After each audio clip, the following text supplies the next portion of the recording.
Hello and welcome to I Am Not Your Tour Guide, but I am your host, Starla Skelton. I have been really focused on the thought lately about weekend getaways, 4-day holidays, anything that can rejuvenate you, get you out of a certain funk in life. Like sometimes that's all you need is that weekend to get away. Also, I've gotten some of my best stories from weekends off. So I thought, who better to talk weekend getaways and mini vacations with the friend who has been brave enough and who has suffered through many of them with me. Welcome to the show, one of my best friends, Kelly Duganator. Thank you. Hello. For coming on. Oh my gosh, I'm so happy to be here. Hello. Yes. You really do look beautiful. You kind of look like this is a compliment. This is a compliment. But you kind of look like a Kardashian. Like you just got like the skin tone going on, and it's just like you look very beautiful. Well, I didn't know this was a flattery podcast, but I'm here for it. I think I'm just happened to fall into some good lighting. The lighting is great. So yeah. Keep that lighting. When you move, that lighting's going with you. So I was thinking before I asked you to come on here, I was thinking really about the importance of a lot of the small adventures that we have planned in our life. And we know you can't always afford to go on some 2-week Turkish vacation or a Grecian holiday. And so you might just have 3, 4, 5 days off if you're lucky. And so I think back on a lot of our weekend excursions, and they're definitely some of my best memories that I have. So I have to start out by asking, do you feel the same way? Or do you think, oh my God, Starla has almost killed me? Like, what are your thoughts on that? Wait, wouldn't it be so awkward if I said no, like I've hated all of our trips together and then that was just the end of the podcast? No, Starla, listen. Or it was the beginning of a really good podcast. Like, I've had something to tell you. I actually hate everything we've ever done together, and I thought this would be a good outlet to discuss that. Well, lucky for you, I've got a full White Claw to listen to about how terrible our trip was. Well, terrible is a harsh word, but we've definitely have had some adventures. So I moved away from Atlanta 2009. And I guess even before I moved, we were going on trips together pretty regularly, but I would say at least yearly, sometimes every other year, we usually get together for a long weekend over the summer, and we've done a really good job keeping up with that. We're going to do it this year. I know. Which we haven't even talked about, but I'm already excited for it because I know it'll be a good story, if nothing else. Yeah. We'll plan it. We'll plan it. So I think you and I kind of have always been the same because we both have been single moms for quite a while. Sometimes it's hard to get away, and I share custody, so like when Carson is with me, I don't want to miss that time. So really, I only have like maybe 4 days in a row normally where he's with his dad, and that is kind of my time to get out and do stuff. But also, a girl's got to work, so working too, and can't always afford to take off. So weekends are usually what kind of works best for me and for my lifestyle, and it's been that way for a long time. And like every 2 years I'll go on a bigger trip, and that is kind of enough for me where I am right now. I'm like ready to come back home and be back in a routine after that. But yeah, weekend trips are where it's at. I think you can get a lot done, or you can do nothing, and it's fun too. Pack them in, and I think a lot of people can relate to what you're saying. You know, a lot of us, are a single parent or share custody or just can't take off for weeks at a time. So I think a lot of people can relate to our getaways. Yes, we are relatable and typically pretty budget friendly. Well, yeah, at least like the half that you plan, and then we get out of the hostel on my half. Yeah, we do have some pretty budget friendly ones. So Yeah. it's so funny that how I started this introduction, it kind of transitions like right into the first quote because I'm a freaking quote nerd. So the Tom Sawyer Abroad, the book, Mark Twain he says, I have found out there ain't no sure way to find out whether you like people or hate them than to travel with them.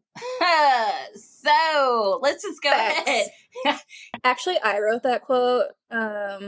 Sorry. Yeah, this is going to be awkward. No, that's so true though. Like, very small list. And I have gone outside that list often because you have made me. I don't like it. I don't like it. And we've already discussed, I don't get a lot of free time. I'm not wasting it. It's not fun. Well, right. Parts of it are fun because we get to maybe have some laughs, but the laughs aren't always worth it with the nonsense you gotta deal with. It's like an after laugh. Yeah. Right. Yeah. It's like we make the best of the situation. And then there's a laugh later. After you can reflect and be like, that was funny, but also mind-numbing. Yes. So since we've already established that we actually do enjoy traveling together, I want you to tell me, just like we're sitting at a bar, table talk, bar talk. Talking about ourselves like we always do, right. That's like our favorite thing to do, What's one of the trips or moments, that like comes to your mind that really stands out? Is there anything I'm not allowed to talk about here? Because okay, so let's just put this out there. I mean, I am in a loving relationship, so anything that's going to harm or put that relationship into detriment, let's keep that one out of it. So, but that still leaves us a lot of stories. You're also a mother, and I know Coral's cool, but she doesn't want to hear all this stuff either. Yeah, so maybe like PG-13 and throw, with some, whatever you think. I'm going to put this in balls in your court. Okay, what do you want to start with? I'm going to start with something tame. No, this is a tame one. Do you remember maybe 5 or 6 years ago when we went to Cumberland Island down off the coast of Georgia, where you have to take that ferry and it brings you to that island that looks like Jurassic Park? Oh, yeah, I remember because I was really skinny then, and I have this really great picture of me laying down on that boat that you took, and I was like, yes, I'm always your photographer. Yes. Yeah, you were very skinny. It was so nice for you. I really enjoyed that too. I just love a trip when Star was extra skinny.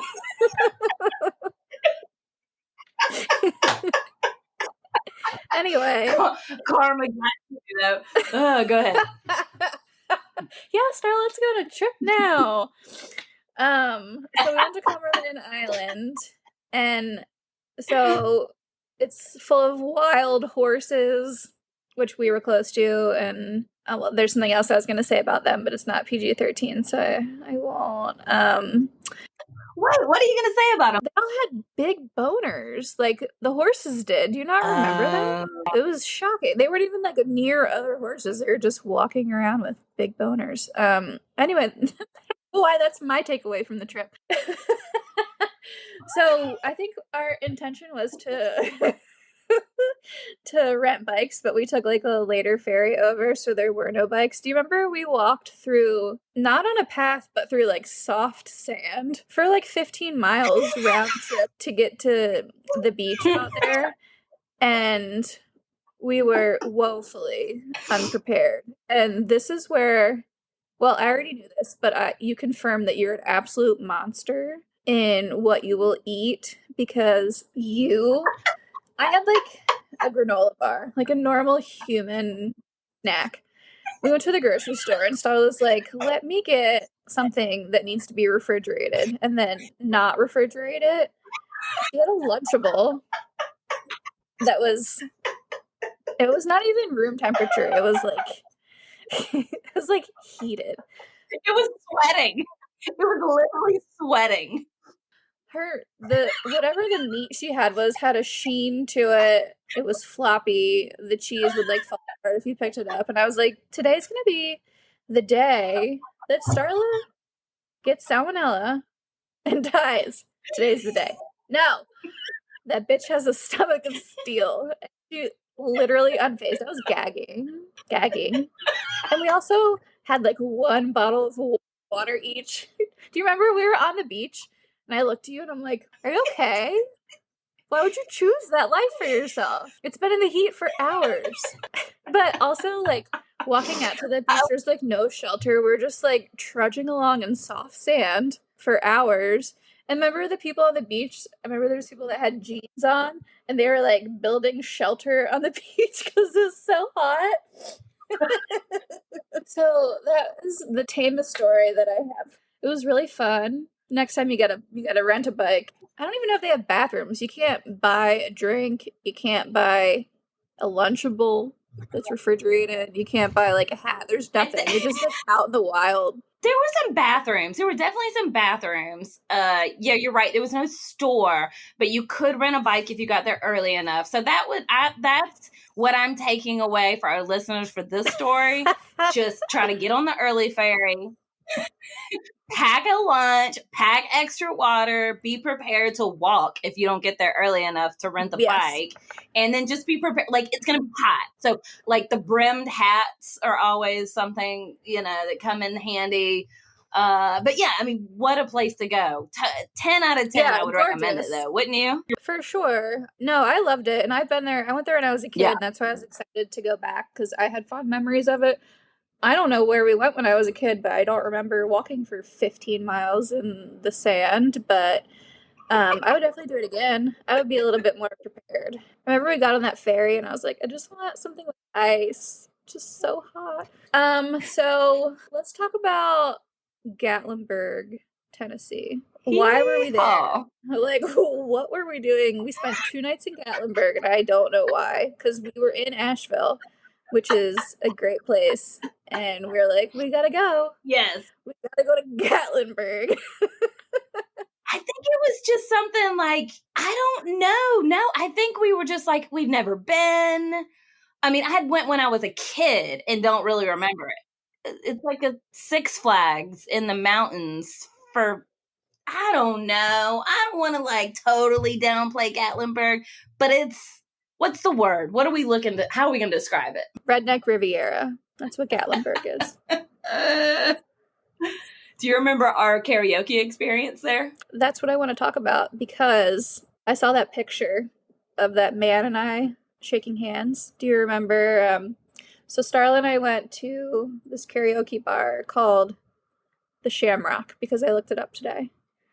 And it's like country music and like classic rock, I would say. Lots of ponytails, leather vests. Yeah, lots of ponytails. Mm-hmm. And I've done karaoke like one time to the Final Countdown, which was mostly just like high kicks, and that was about it. But Starla's like, I have a great karaoke song. And it's Gangsta's Paradise.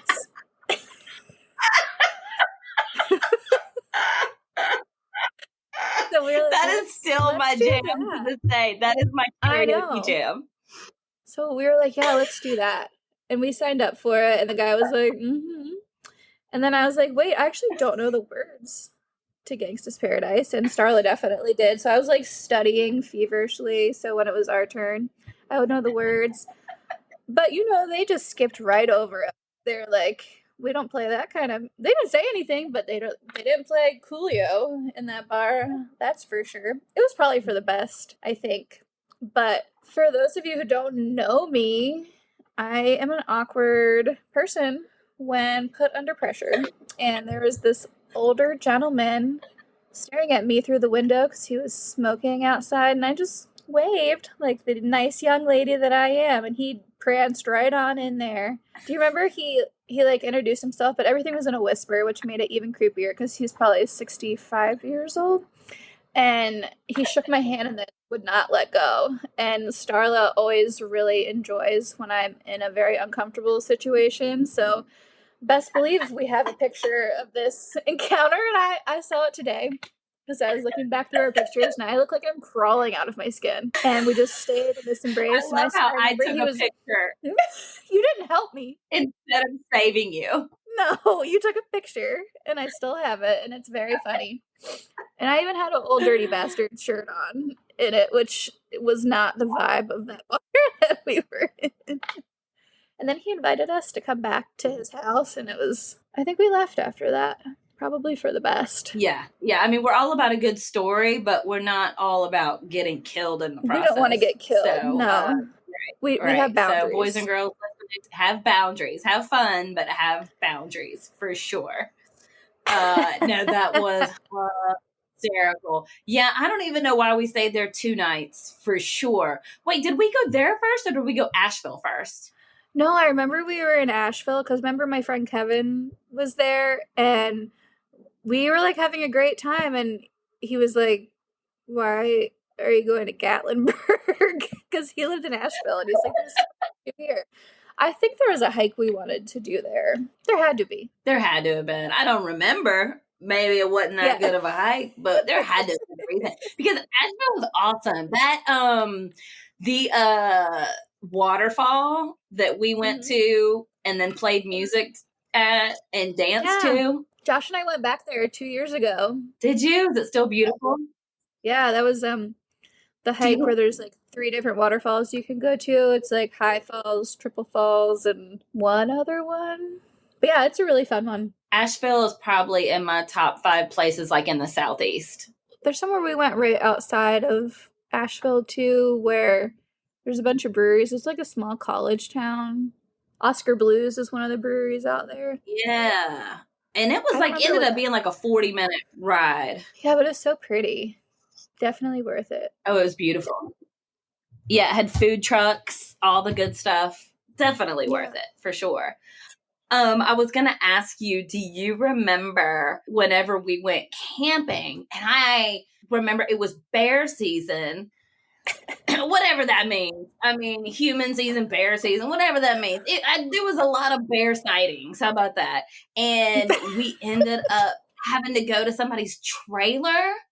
Remember? Yeah. No, I remember because per usual, we were late getting there and we had like rented a campsite, like real camping with a tent, which I probably haven't done since then, to be honest.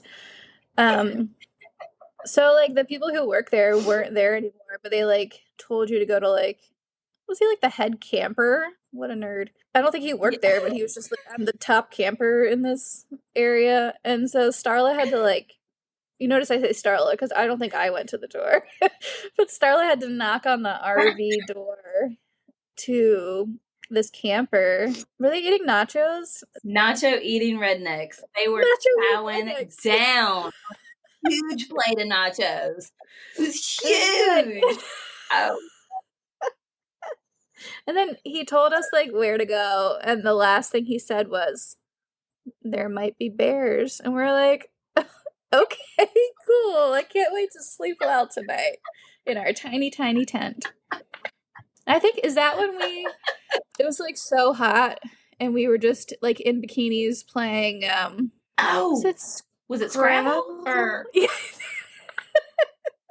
I think it was Scrabble. We were in our bikinis playing Scrabble with a lantern. Via light of lantern. Yeah, and I remember we were like texting Mike Black, like, "Hey, if we go missing, bears ate us, and here's where our bodies lie." Yeah. But it was good. I mean, you should do that if there's moments of moments in your trip where you're a little worried you might not return home. I think it's always good to reach out to somebody, let them know where you're at. We were just being responsible.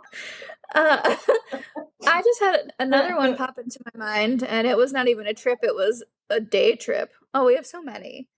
But when we went to Kennesaw Mountain, which is, I mean, it's basically a road up a hill, literally. And we managed to get very lost. It goes up and down. Like, how? And Starla had, like, just got her new, like, backpack that has, like, the bladder for water in it. And that bursted open. So we're like, oh, now we have no water. We're lost on Kennesaw. Like, who gets lost on Kennesaw? And then, oh my gosh, this is one of my absolute favorite Starla stories. We were running because we like figured out we weren't lost anymore, and Starla, like, did you jump off a rock? And I like made fun of you, and then I ate. Because I like jumped over it to be cute, and I kind of like clipped it a little and like almost fell, right? Like I caught myself, and then as soon as I caught myself, I heard you just going in on me like, ha ha, what a loser. I ate shit. And I remember I had a Metro PCS phone, which doesn't work outside the city of Atlanta, so naturally didn't work on Kennesaw.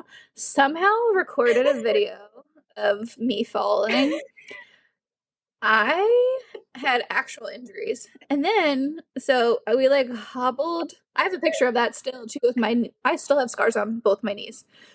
So we hobbled down You to were like, jacked up. I was literally injured. Starla always injures me. This is the most significant, I think. Like both knees, both arms, hands, all of it. Covered in dust. We get to like the camp place and we were like, yo, we've been lost on your mountain. We don't have water. I fell down. And he was like, didn't he say like you shouldn't have been running? And did not offer first aid. We drove back to Atlanta. At all. No. How are you gonna yell at me for running in a park? Just I'm happy to be alive and not lost on Kennesaw Mountain. As you're standing there with blood running down your nose and on your hands, like, I get a remember Band-Aid? No, I remember walking from my apartment in the Highlands to like the CVS there, like past all the bars, because I couldn't like bend my knees enough to drive the car, hobbling in my dusty outfit to go get like Band-Aids and shit, because I didn't have a kid then, so your girl was living rough. Then I went and got drunk at the Dark Horse Tavern. I remember that day very vividly. I'm still mad at that man. I remember when you lived behind the Dark Horse Tavern, you had these really awesome like cowboy curtains. No, that was the one in those were Jill's curtains. That was in Candler Park. Okay. But you kept books in your oven because you were like, I don't use it. So I store my books. Your girl did not turn that oven on in the 2 years that I lived there. What was I eating? I was so skinny. I don't know, but just life has changed. It has been a 180. Yeah. Oh yeah. Literally. Okay, so let me refresh your memory with this, even though I'm sure it's ingrained in your brain. So you and I, we decided, we were like, let's take a drive from Atlanta to Boston. Okay, we're gonna stop in Philly. That's where you're from. We're gonna see your friends. We're gonna hang out with them for a night. Then we're gonna go up to Boston, see my friend Jamie.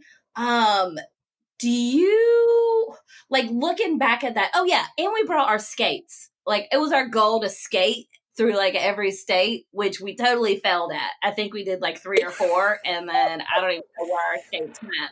But I wish I was going to ask you, right? Oh, I have skates. That's a whole nother story, but I have skates right now.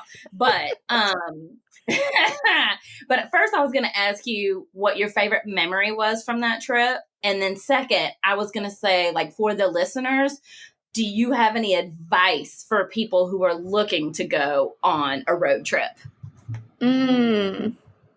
Picking a favorite part is difficult. That trip was kind of bittersweet. Do you remember I got fired like the day before we were leaving? And I was like, I don't know if I should go. I don't have a job, which was responsible. I should probably not have gone. But you're like, no, let's go. It'll be good for you. It was really fun. But yeah, I was devastated to lose this shitty job, but it was where you and I met. So, you know, like I met a lot of really great friends there. But yeah, not great timing to like go on a pretty elaborate road trip. I think the reason we even had the idea was because we called it my adult car, which was like a Ford Taurus. I believe. Yes. It was That a thing little was silver, awesome. little silver bullet. It was not awesome. It was better It than was what I had. awesome. I love it. Something really funny about this story was like, I think that I still had my Metro PCS phone then, which did not work outside the city of Atlanta. And this was like, even if you had Right. like an iPhone, it was like before GPS came out, because that's how old we are. So do you remember you borrowed like one of the very first GPSs ever made? It like Yes. sat on Yes. a sandbag on the dash. Mm-hmm. And it took us so Mm-hmm. long to trust it because we came from the time of you print out your MapQuest directions. Like, I Yeah. remember I had them print out how to get to your house in McDonough from Atlanta. Like, print out your directions and you, like, read them as you go. But we got this GPS, and the whole time we were like, should we trust it? I don't know if we should trust it. So we got to Right. Philly. Philly was super fun. And you're, like, one of the only people in my life that I've had like meet every circle of my friends. Like usually all my friends are like very separate. You've met my childhood friends from Philly, you've met my my Charleston friends here, so like, and you always get along with everyone, Mm-hmm. so it's always easy to bring you around. But we went to Philly and it was really fun. And then, do you remember? My parents made fun of me for this last week. Like, it still comes up very frequently when we were using that GPS blindly. We were like, You, we're going to embrace the GPS, we're going to follow it, we're going to let it take us wherever it may go.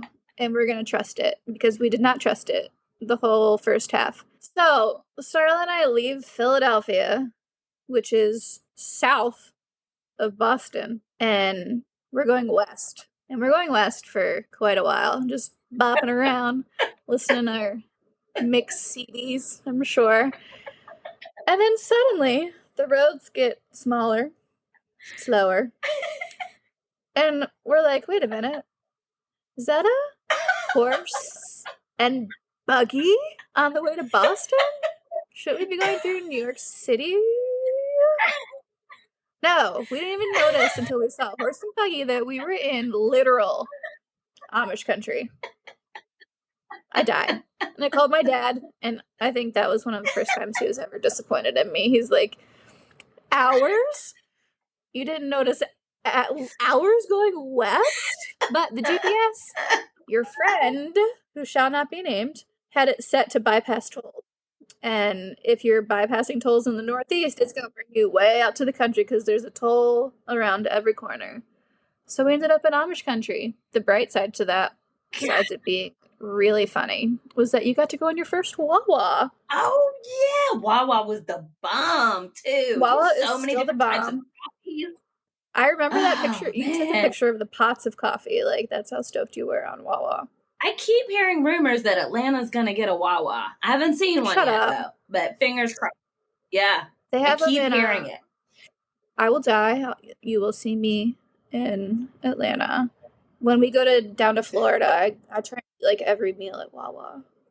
Yeah, I'm still getting made fun of for the lack of situational awareness that we had on that. Yeah, that was Um, our one big failure. yeah, I don't really think that they're. No, one of us had another really big failure. Do you know who it was and I know what what you're that about to failure say. was? It, it was So me. this ties into my advice I would give to people. Oh, I can't wait to hear you say this. I know exactly what you're gonna say. Are you sweating? I am sweating because I know exactly.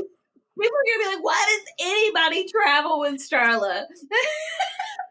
This is I hate to let your listeners know that this is another story about meat that has not been refrigerated. And this is a constant theme in Starla's life, it seems. So I had lost my job like right before we were leaving, so we're like, we're gonna do it on a budget. This weirdo brings a loaf of bread and a bag, you hear me, a bag of deli meat. Not in a cooler. Just carrying it in her little hand, ready for her trip. That's it. meat and bread. And I don't know if you've gathered this about me, but I took a health class in high school, and I'm very passionate about food safety, which is, it's remarkable that Starla and I are friends because she scares me all the time. So I don't remember partaking in any sandwiches. I'm sure Starla did. And so we went on this trip. We were gone for like over It a was a week. lot of meat. Okay, it was a lot of meat. I couldn't finish it all without your help. Yeah, I know. So we get back from the trip, and I'm like, man, this trip really did a number on my car. It has never smelled the same. And it got to be concerning. The smell wasn't going away. In fact, the smell was getting worse, and I could not locate the source of the smell. It was starting to drive me crazy. And then I found the bag of congealed, sweaty meat in the seat pocket of my passenger seat. What kind of monster? It was like, I swear it was blue when I brought it out, and it looked like it was gonna explode. It was bulging. Yeah. Oh my God. How many weeks do you think went by? It was a month. Ugh. Driving in a smelly car. God. So my advice, again, revolves around meat safety. And so I think I learned several things on this road trip. Have a general idea of where you're going, at least like north, south, east, west. That's a good place to start. Never eat shredded wheat. Never eat room temperature meat is a better one. But you know what? Hey, I'm fine. I was gonna say, fine, Kelly. Actually, you can eat room temperature meat because Starla does it. She never gets sick. Maybe it makes you tougher. I don't know. I don't know. I just years and years of working at a bar, at a restaurant, and just eating whenever I could, whatever. Didn't matter how long it sat out. I don't know. I just have a stomach for it. I'm a weirdo. But I do apologize publicly for keeping a quarter of a pound of turkey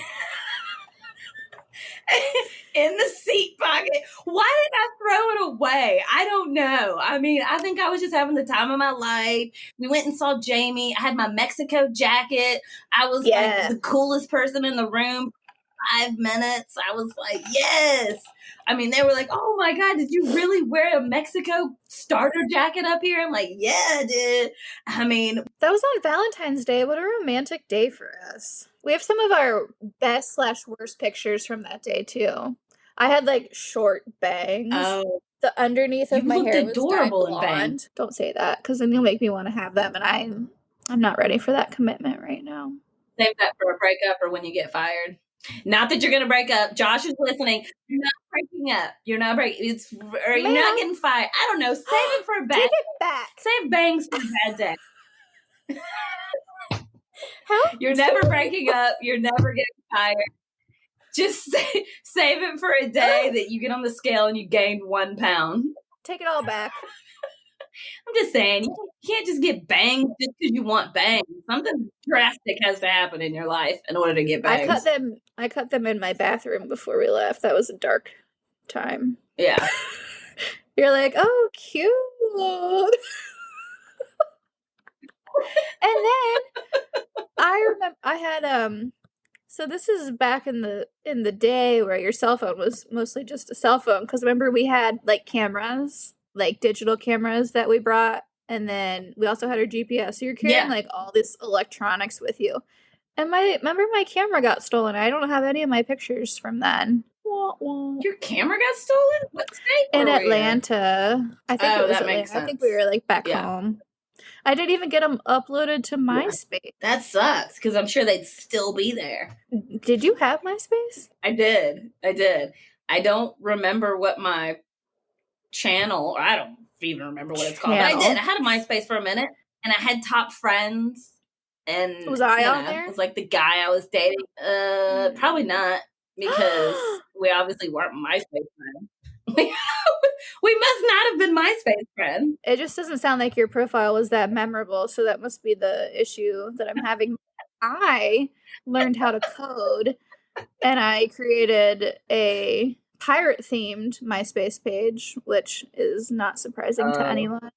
I can see it. It was pirate and turquoise. There was flashing glitter. That's awesome. Yep, I know. I'm very cool. You are cool. So if we're going to give people like legit advice, know your know north, south, east, and west, like you said, your surroundings, clean out your car thoroughly after a road trip. Don't put that on me. I think if you're going in someone else's car, it would be nice to take everything that you brought with you. Not that I should have done a better job cleaning my meat pocket. Good old meat pockets. But besides that, I feel like road trips are just one of those things where like you can wing it. I mean, I feel like that. Don't you think so? Yeah, for sure. Absolutely. I think the less plans you have, the better in a road trip. Because if you see something cool and you want to stop there. Wait, Starla, do you remember that one time when we were rollerblading in our sweatpants and there was a mattress out by a dumpster and I laid on it for a picture? Yes, I have that. You are disgusting. Like, I am a you eat meat or something. Animal. I do eat meat. I eat meat at the proper temperature. Well, that was gross. But yes. I remember driving home, and by the last 12 hours, you were like done. You were ready to be home. And so, like, if I had to go to the bathroom, you were like, nope, we got 44 more minutes before you were like dead set. You didn't want to stop for anything. I was like, oh, look at that thrift store. You were like, we're on our way home. We're going. That doesn't sound like me. But you were I don't think I did that. Truly, I appreciate road trips to a certain extent, so I can see me being done, but I would let you go to the bath. We would always stop at those weird truck stops that had like showers in it you could sign up for. They'd be like calling like love travels. So yeah, know where you're going. Don't leave meat in someone's car. I think a theme is good. Like, a theme is good for what? A road trip? Yeah, like we tried to rollerblade in every state, which was fun in theory. We did. I went on another one where we like collected a map in every state. That's boring. So you can think of something fun to do in every state. Maybe gives you something to look forward to. So we've hit up multiple weekend trips, multiple road trips that you and I have taken together. So let's transition into like a little bit more, not a heavier subject, but just let's transition into a longer trip where you and I traveled to Honduras together. And I know this was one of those kind of trips where like it was one of those trips where like, yes, we had an amazing time. Yes, we can talk and I'm all about like, I love reminiscing and do all that kind of stuff. But it was also one of those trips where kind of a moment in there was kind of life-changing or like, maybe not life-changing, but it made you see things in a different way, right? That trip for sure changed my life. 100%. Do you want me to tell you about it? No. Okay, thanks for telling about it, Kelly. On to the next one. Anyway, back to rollerblading. Yeah, I would actually love to hear. I would love to hear your perspective on how this one was just, it hit us in a different way. So, you know, I hate to compliment you, right? Yes. Oh, this is going to be great. Let me get ready. Ugh, so embarrassing. I'm ready.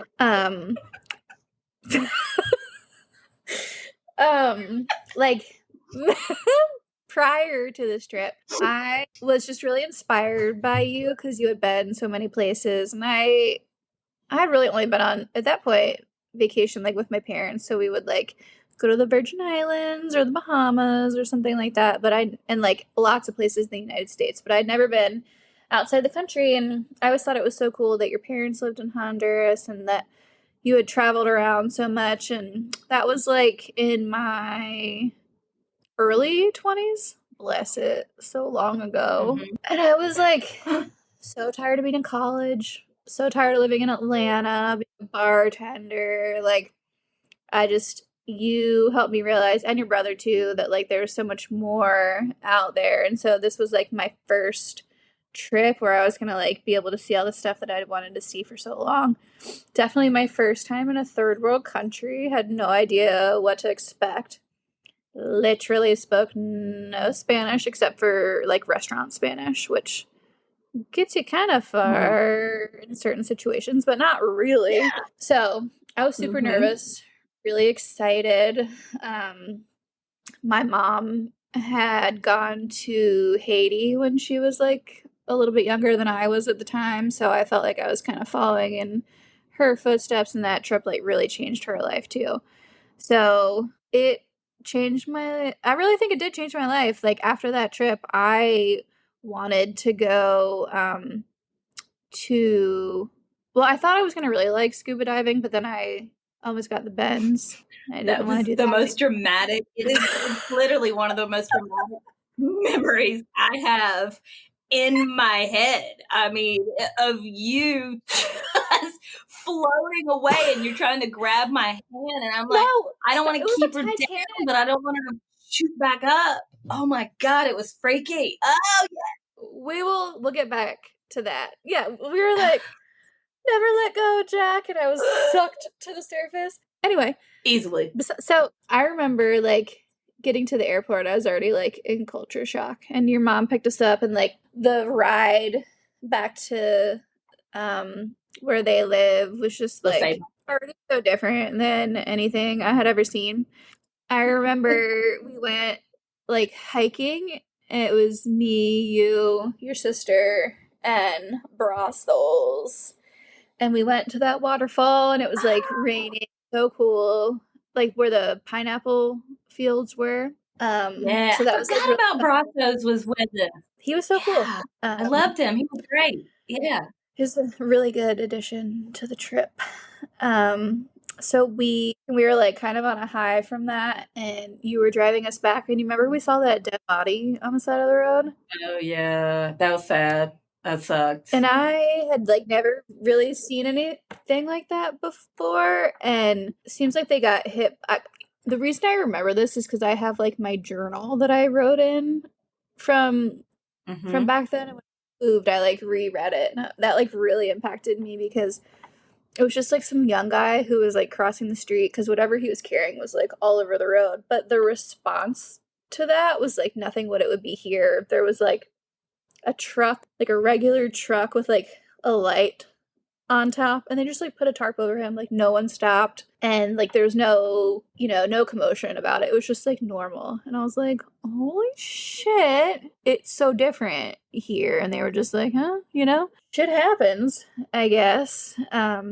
So that is something I would never forget. That was crazy. It was just very eye-opening. That was like an instance that I could like really see how different things were. I mean, there were so many things that I feel like really impacted me.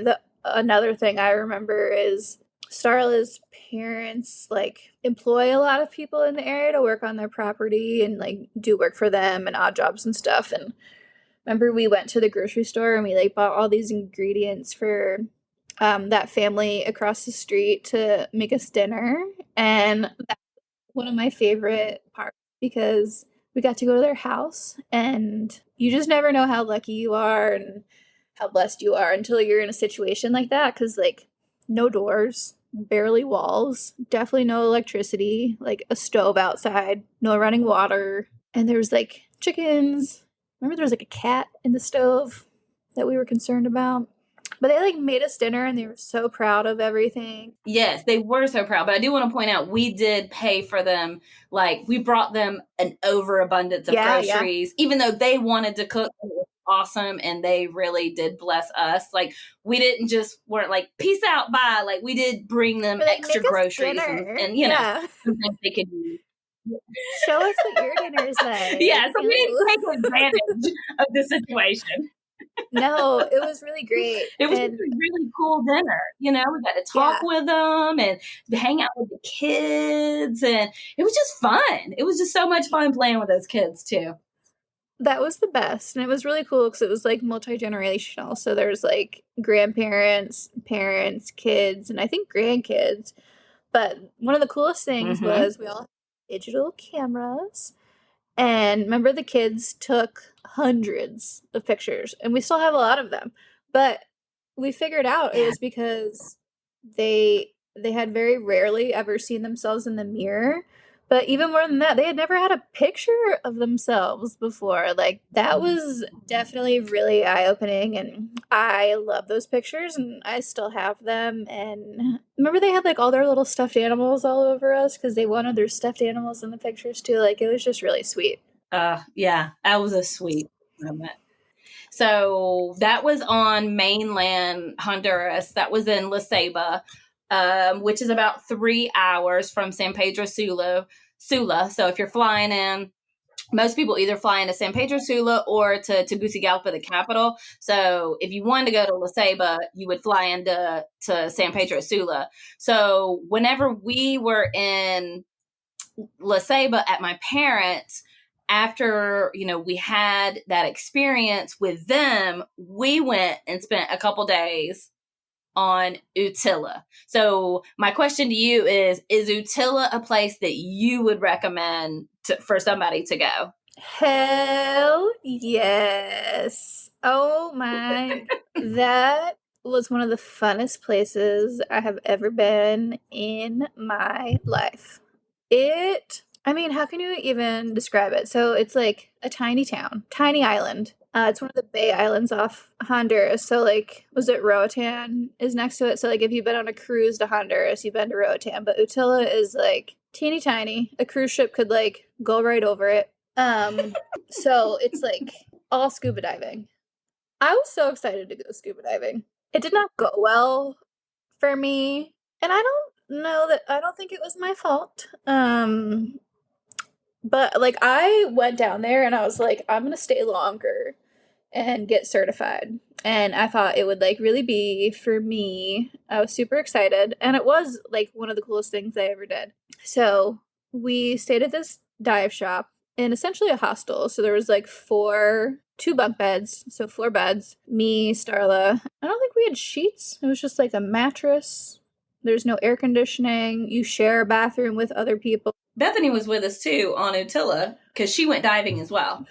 Bethany and Brasso stayed upstairs where there's air conditioning. In retrospect, jealous because we stayed with like a window. I don't even know that the door locked, honestly, because Probably somebody, not. Starla, threw up and had to go home Mm-hmm. early, and I managed to get back in without a key.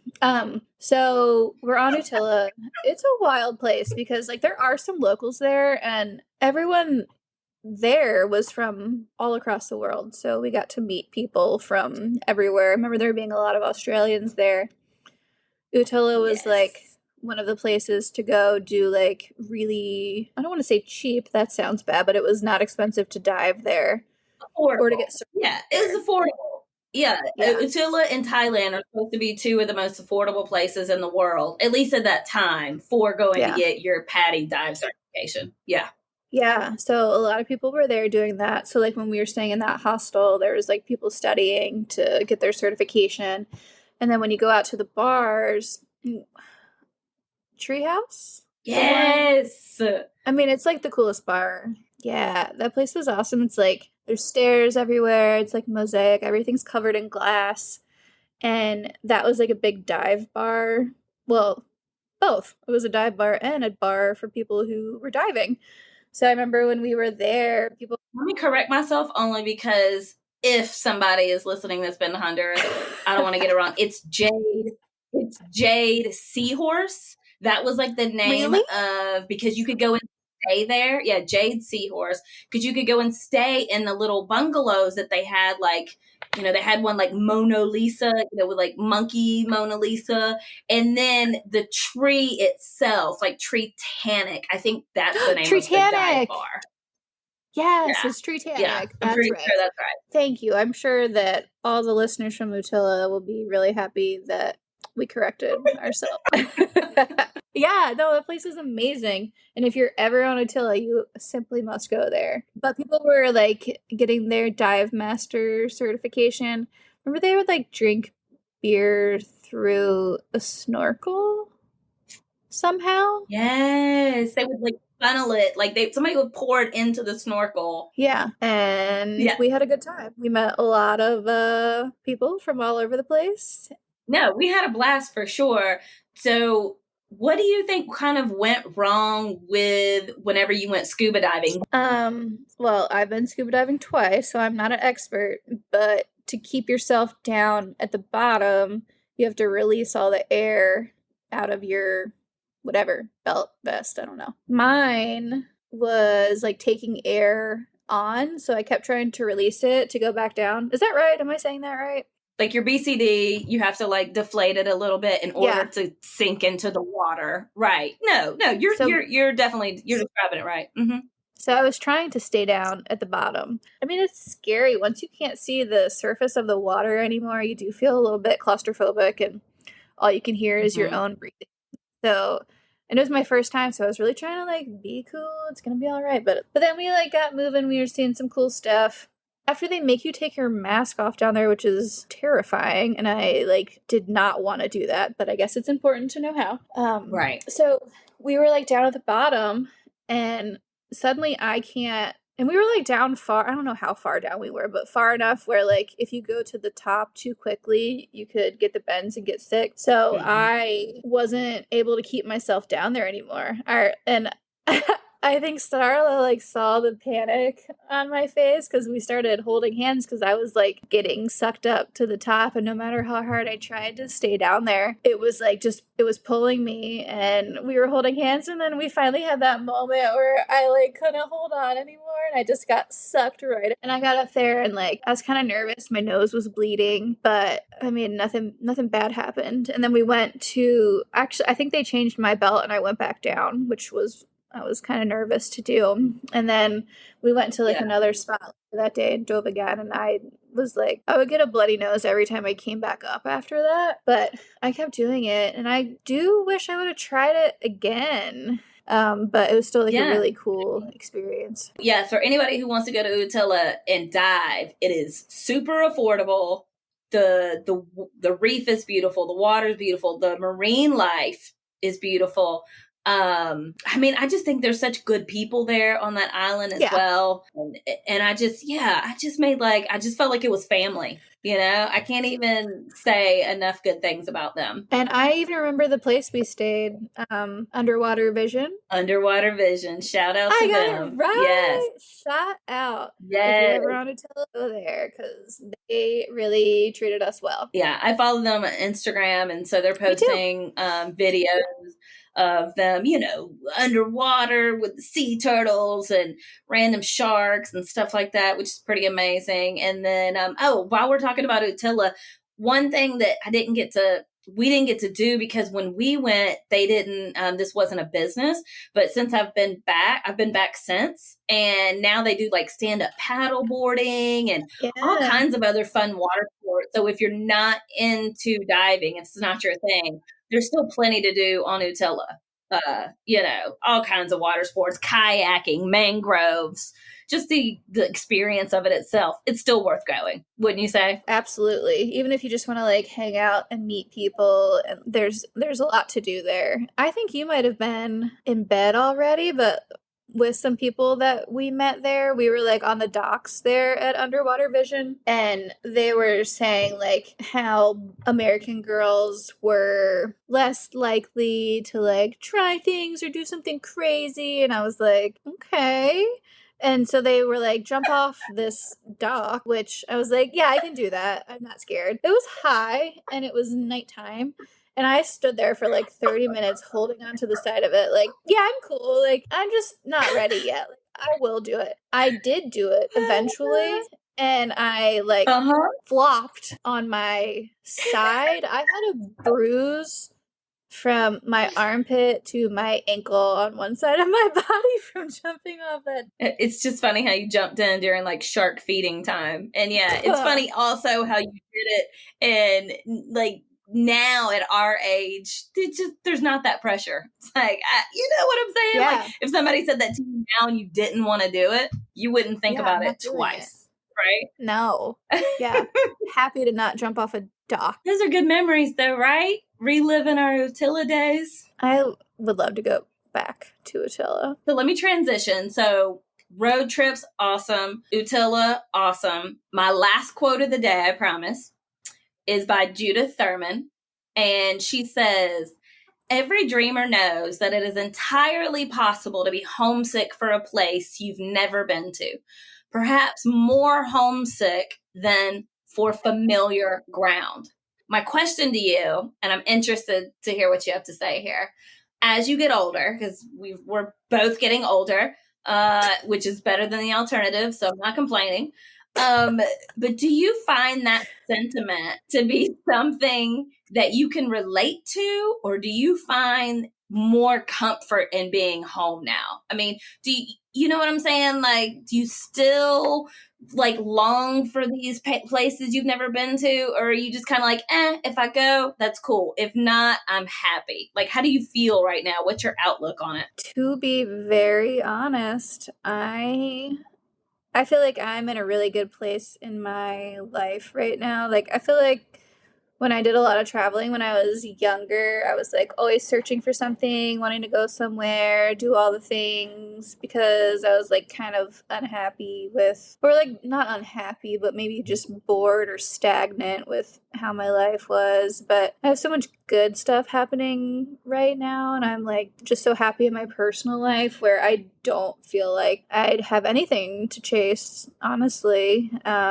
At this point, we have a lot of transitions going on right now for like what even home is, but probably for us it's more like people right now, like with Josh, my fiance, and like Carson, and us soon to have a stepson. Like I'm really content to spend a lot of time with them, and we do go places, but it's like I'm just as happy to be at home with all my boys. So yeah, I mean that is a big change in me that probably over the past 5 years or so, but definitely the last 3 years for sure. What about you? Like, do you find yourself like more content to be at home? Yeah, I do. And I like I can definitely relate to your answer. It's funny though, we're our children, as you know, I'm just saying this for the listeners, but there's a little bit of an age gap. And so mine, as you know, just graduated from high school. And so I'm in a very weird place right now. It's just so weird because before I met my current partner, Trey, which you haven't met, and I feel like it's the weirdest thing in the world. We've just lived two different lives for the past 5 years. That's you and I honestly have, offensive, as far to as be honest. So I'm offended. I know it's so crazy, but it's like before I met Trey, and whenever I had a younger daughter, all I thought about was going, like, as soon as she graduated and got into college, got situated, I was out of here. Like, I was thinking about living in Nepal for a little while. I was thinking about living in Guatemala and Titlan for a little while. Like, maybe Patagonia. Like, I had all these places that I'm like, I want to go, and I don't want to stop. It was kind of like my second, I don't want to say second chance in life, because I've loved every freaking second of raising my daughter. I mean, I wouldn't trade that for anything in the world. It's been amazing and will continue to be amazing. I just had this thought in my mind that, like, hey, when she's done with school, I got my second chance to like really travel. And so I still have that longing and that desire to travel. But now that I'm in love and have found somebody that I want to spend my life with, in that kind of way, share it with, how about that, to share my life with, I don't have that burning desire to, like, I don't have to leave and be in Nepal next week. Right? Like, I want to do stuff with him, and I still want to do stuff alone. Don't get me wrong. Like, I would still love a me trip every once in a while, or a girl trip every once in a while.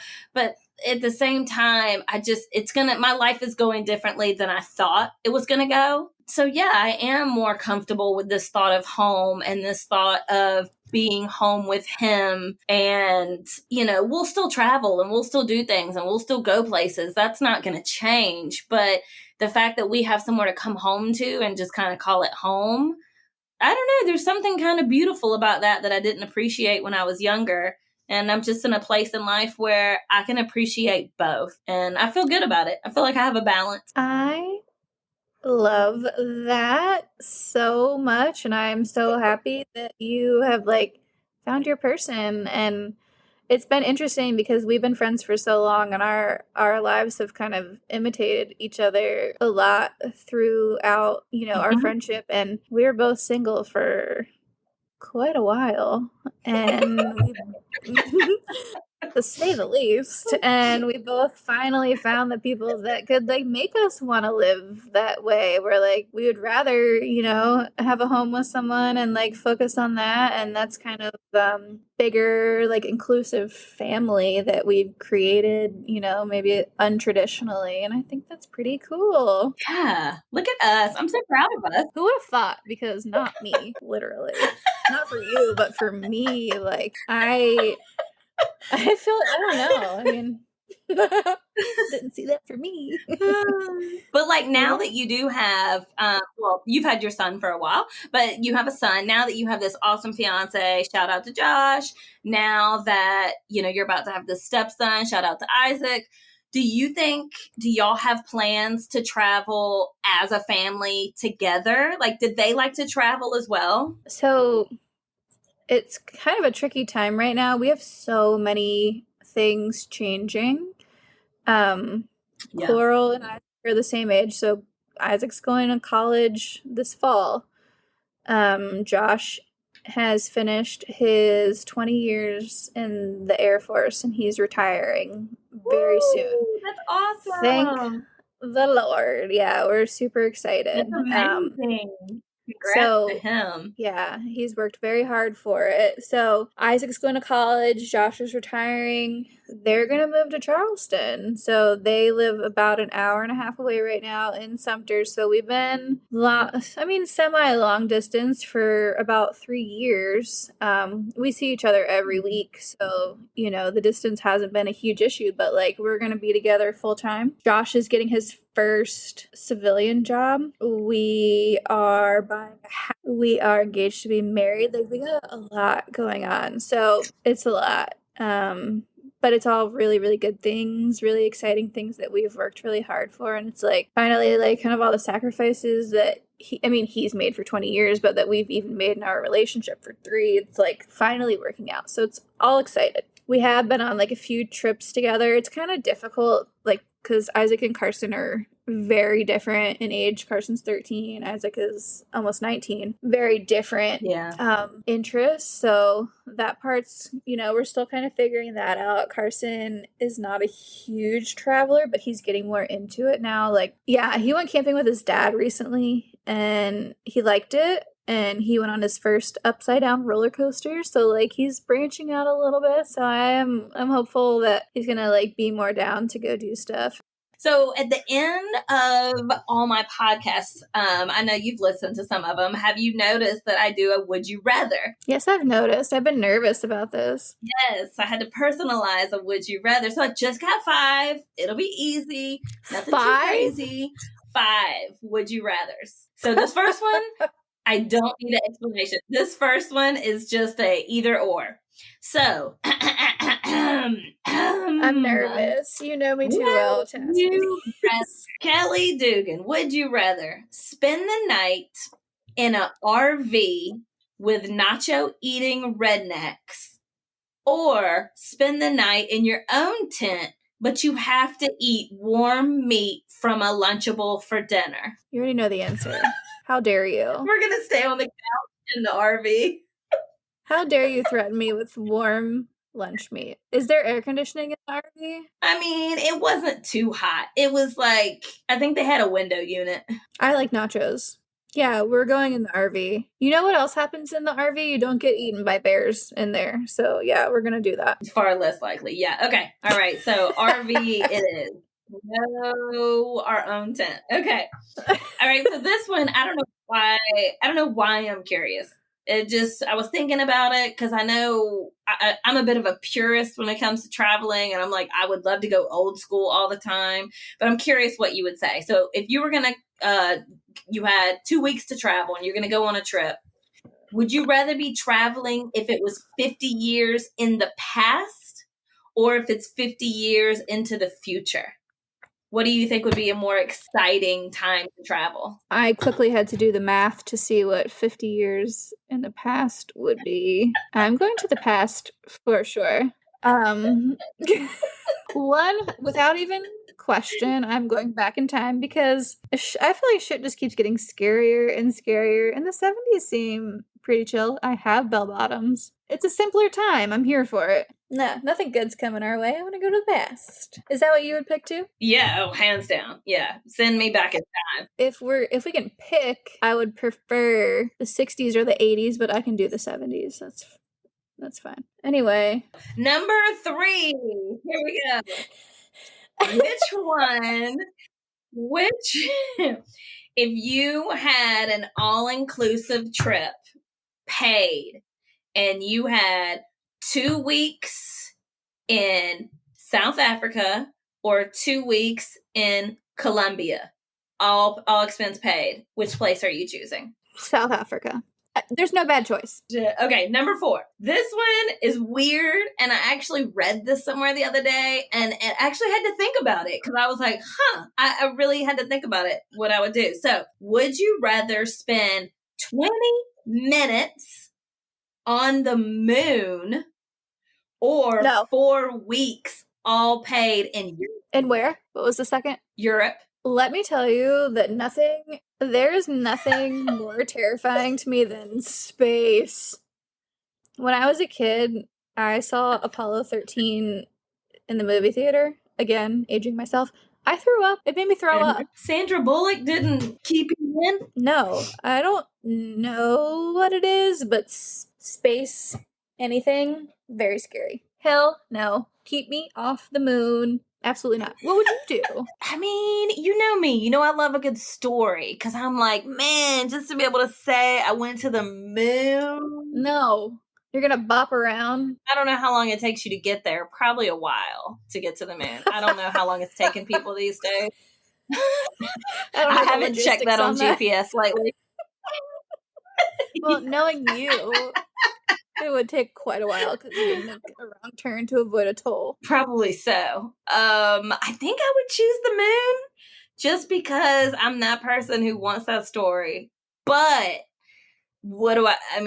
enjoyment's sake, probably 4 weeks in Europe as opposed to 20 minutes on the moon. But I don't know. Just to say I did it. I did it.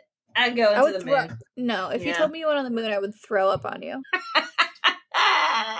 I'm surprised you haven't done that already. Oh, do you remember that time that you held my hair when I threw up all the hot sauce as I laid on the floor in the dirty used bathroom? I was sicker than I've ever. A highlight of my life because I cannot tolerate spicy food. And Starlin's always like, nah, I love spicy food. Give me all the spice. You're such a wimp. Spice, spice, spice, spice, spice. What was the hot sauce that you had? Do you remember? It was the Predator. It was the Predator. Yeah. Oh, and you need to hang out with Isaac because they do these hot sauce challenges and I want you to do it with him. They do one called The Bomb. Have you ever had that? No. You gotta Trey's way better at it than I am, but I'll totally do it. It'll be fun. I'm down. Number 5. Would you rather, would you rather never have internet access again or never be able to use transportation again? I mean, you could walk somewhere, but you can't use an airplane, you can't use a car. Are you giving up the internet or are you giving up transportation? Starla, I can't answer this. I work remotely on a computer. So you're giving up transportation. So you are walking to Moscow for that wonderful trip. I'm not. But so what if I give up internet for pleasure? I only need it for work. I gotta have a car. I choose both. I just if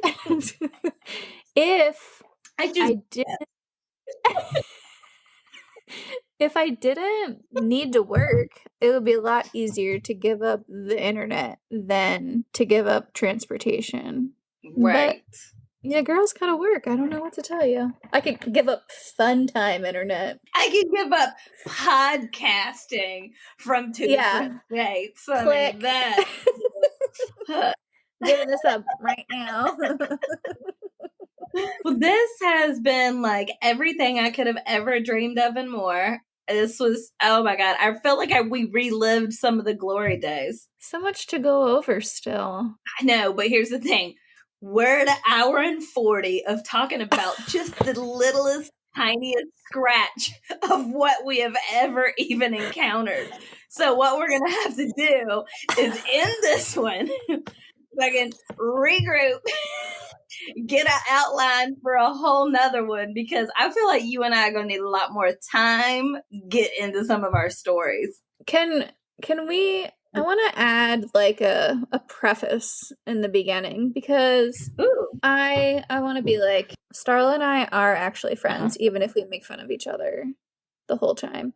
And this is a Starla Skeleton fan podcast because all of my stories are solely about Starla. And she's my only friend and the only person I do anything with. And the only person I ever want to do anything with. Is that a good beginning?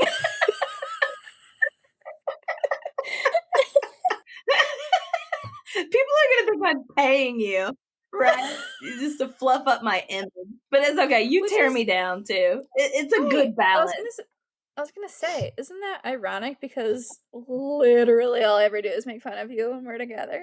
And now I'm like, you just really inspire me.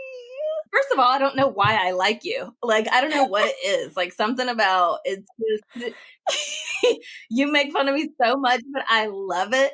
And I've noticed that there's something wrong with me in life. I tend to gravitate towards people who like really give me shit. Thank you for just complimenting me, for making me feel special.